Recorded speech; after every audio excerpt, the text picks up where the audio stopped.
በድምጽ መስጫ ቀን ድምጽ ዋጋ እንዲኖርና እንዲቆጠር የድምጽ መስጫ ወረቀቶችን በትክክል መጠቀም ወሳኝ መሆኑን ያውቃሉ?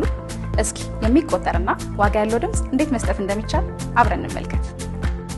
በዚህ የድምጽ መስጫ ወረቀት ለሕዝብ ተወካዮች ምክር ቤት እጩ ድምጽ የሚሰጡ ሲሆን በዚህ የድምጽ መስጫ ወረቀት ደግሞ ለክልል ምክር ቤት እጩዎች ድምጽ ይሰጣሉ።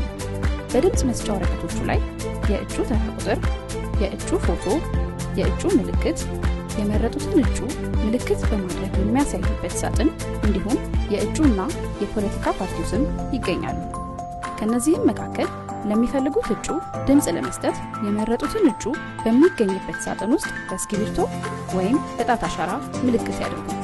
ያስተውሉ፣ የሕዝብ ተወካዮች ምክር ቤት ድምጽ መስጫ ወረቀት ላይ ለአንድ እጩ ብቻ ድምጽ ይሰጣሉ። የክልል ምክር ቤት ድምጽ መስጫ ወረቀት ላይ ደግሞ እንደየክልሉ መቀመጫ ብዛት 2 እና ከዚያ በላይ ለሆኑ እጩዎች ድምጽ ይሰጣሉ። ምርጫን የተመለከቱ ተአማኒ መረጃዎች እንዲደርሷችሁ የቲክቶክ አካውንታችንን ላይክ፣ ሼር፣ ፎሎ ያድርጉ።